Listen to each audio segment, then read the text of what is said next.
Welcome back everyone, this is Stephen Fox and here's my review of the rugged Nomu S10.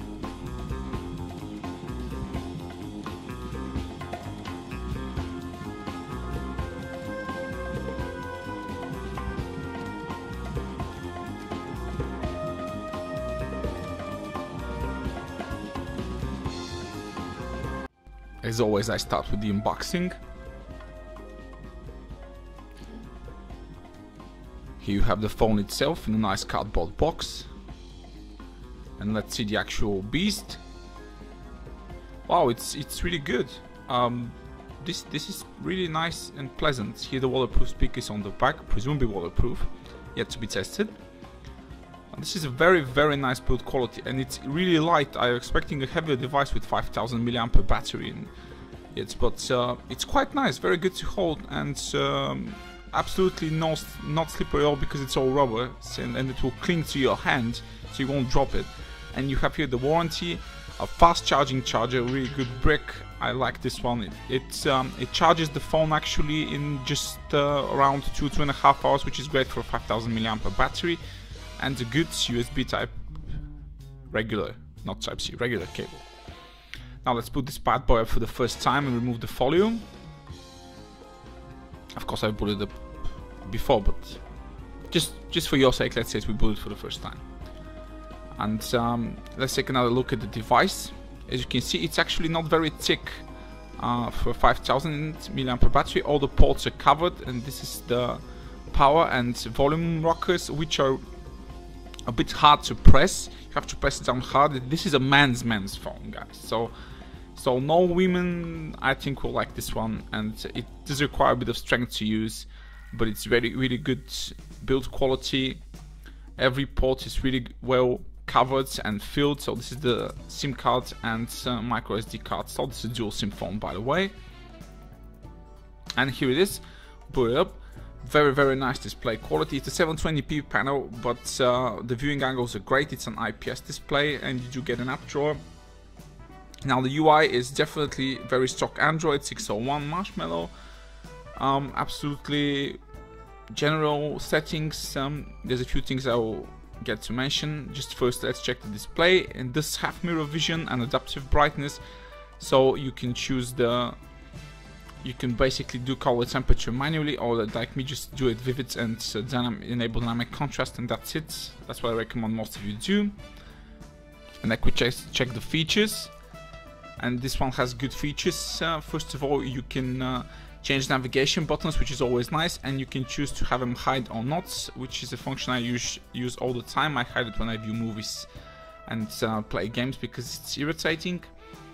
And then you have double click to wake up, which is really needed for this device because the volume and the power button is really hard to press, and this will save you a lot of clicking time. Believe me, it's hard to press that power button, as you can see.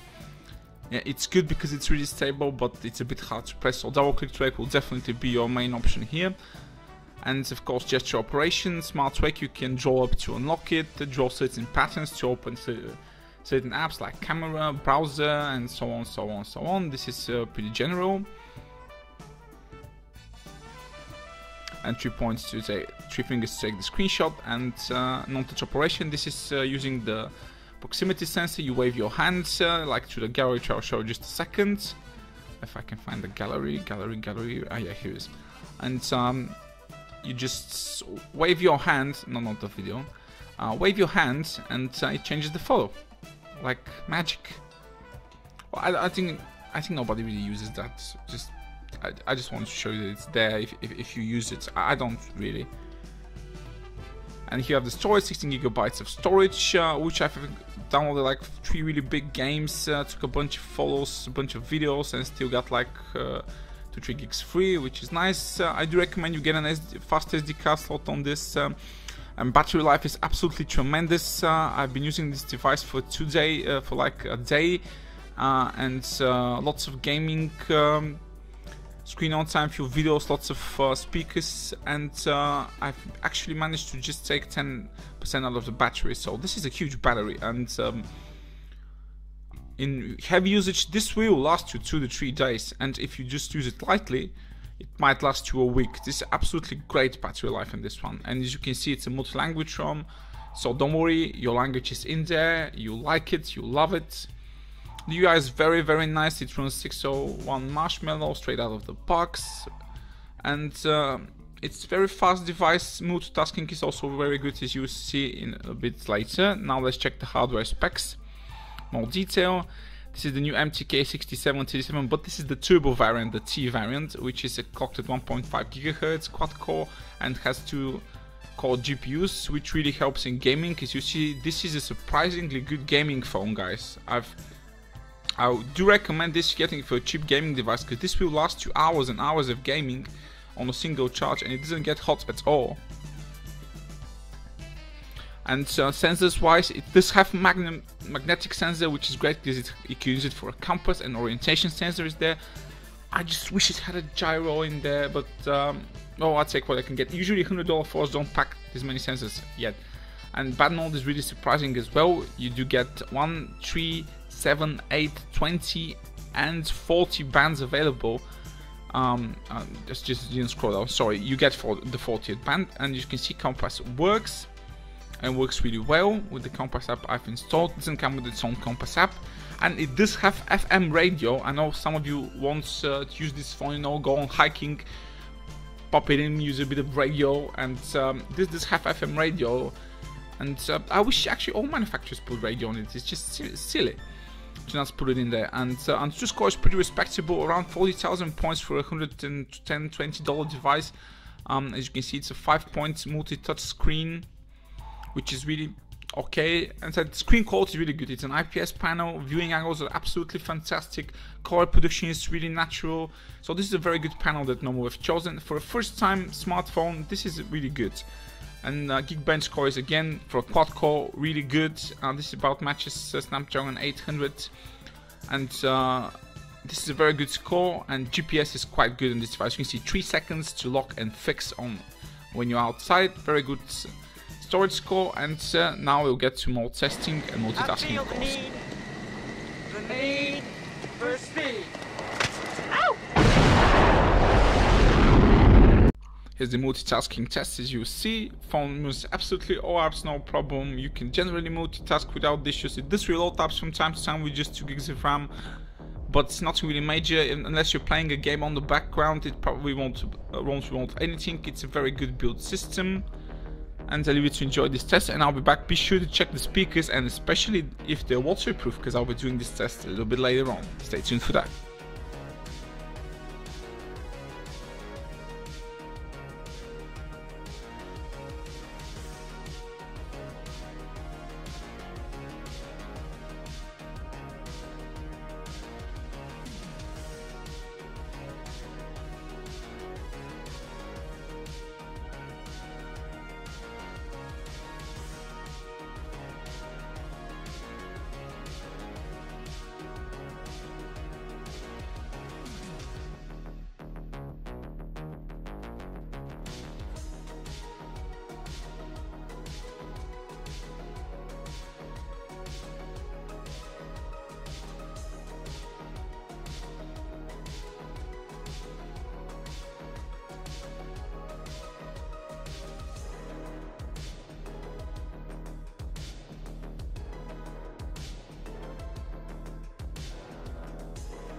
Aye, now we separate man from beast.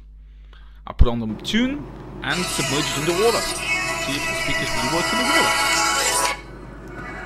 And well, they do work. It actually works in the water.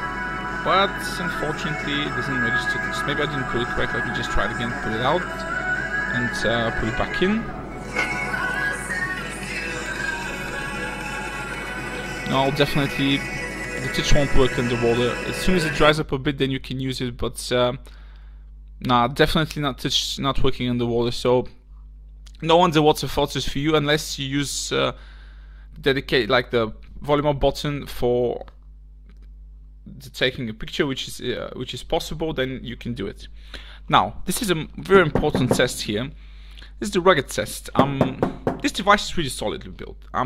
It's made of rubber, which is much better than made out of metal because it absorbs shock better and it doesn't scratch. It's a very I couldn't bend it if I tried it. I just pressed on it really good. But how's the scratch test? This say it has Gorilla Glass 4, and I really doubted that. And as you see in a moment, I'm right. This phone has a very thick screen. It's very shock resistant, very durable. If it falls on a hard surface, it probably won't break easy, but it does scratch easy, as you can see. I'm just trying with blunt objects here, like this, mainly your keys inside your pocket, and as you see, there's already some scratches on the display. So a tough screen, it will endure a good strike on it with a heavy object, but it will scratch. So keep in mind that, get a folio for it. It's a tough screen, but it does scratch easily. And now for the camera review. This packs a very, very unpleasant phone with Sony IMX219, but fortunately for Nomu, they've put some good lenses in there, so picture quality is not bad. HDR actually works good. This is a 20 megapixel interpolating, it's 8 megapixel actual sensor. Video has electronic image stabilization, but it's nothing great. In good lighting conditions, as you see, while I'm taking this photo, photos look great. There's not that much noise. Focus is really fast, and quality is all there. As you see, just I'll zoom it in. It's very, very, very readable and very good quality photo. Now, as light goes down, noise comes up and details get down, but it's still a very admirable phone. As you can see, very, very good photos in good lighting conditions. So this is definitely a usable phone outside. You get to snatch a picture of your game if you're hunting somewhere or something. Very, very nice. I said low light performance, not very strong points on this device, and there is a software camera bug. Sometimes when you switch on the camera and try to focus in the distance, it won't focus good. But you can, I found a way around that. You just switch from the main camera to the front camera and then back again, and it works. This is something that I'm sure no one will fix with the next update. I was expecting a few bugs in the software, but this is a bit annoying, but I think no one will fix it really soon. Front cam is really okay. There's good light, pictures come out okay. You can use HDR on it, which is really a nice option. Pops up the colors more, but more detail. Who's that handsome guy in front of the camera? Wow, what? That's really a handsome guy. Who's that? Oh, that's just me. That's just me. Damn, I'm not. I mean, yeah, I'm good looking. Yeah, but I'll see how good. Just a second. Damn, I don't look bad for a 30-year-old, do I? Tell me in the comments below, do I look good or do I look like bad for a 30-year-old? Can you give me 30 years by looking at this? I don't know. Okay, so back to the camera. As you can see, picture-in-picture mode works great. As you can see, photos look really well in good lighting conditions. HDR shots come out really okay, nothing too overexposed. The camera does take good pictures. I've taken some on a cloudy day, they look fine. Plenty of detail. Just don't go expecting you'll wind up in a dark situation and get a good photo. Selfies are the same way. When there's good light, the details are good, but as you can see, when indoors on a poor lighting conditions, it's admirable, but just okay. This is again in low light, and this is absolutely no light. The flash could be a little bit stronger, but it works. And I've come to the video quality. The main cam video quality is definitely below par, but for a quick video on something you might want to do on a sunny day, it will be okay, just a bit shaky. And the front cam video is just 720p, as you see in a moment.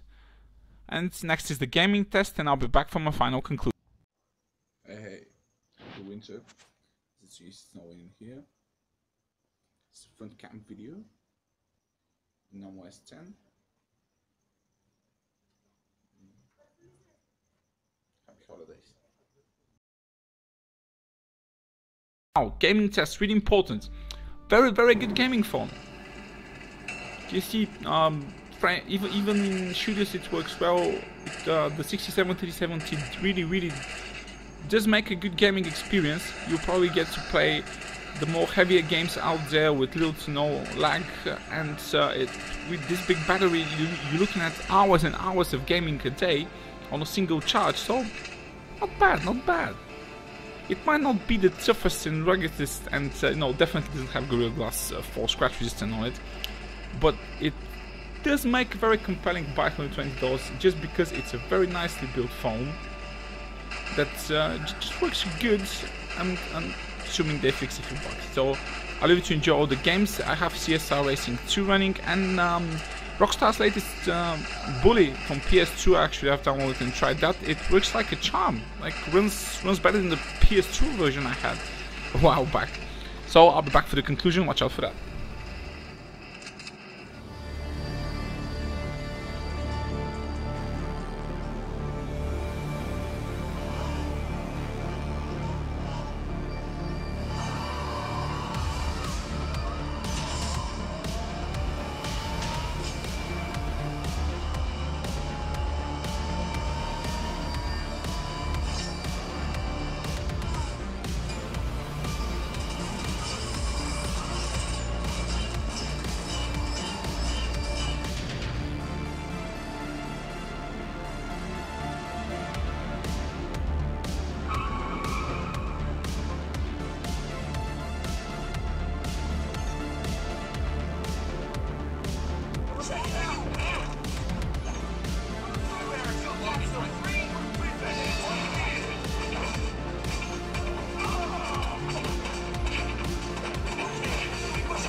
So we've come to our conclusion. Excellent build quality, waterproof, but I would recommend you swimming with it. Great battery backup, dozens of hours of gaming and video watching, great GPS, very comfortable to hold, good gaming performance. Camera is good in daylight, but in low light it gets a hit. Software has a bug with the focus and the screen does scratch easily. Hope you enjoyed the review. If you want more, stick around.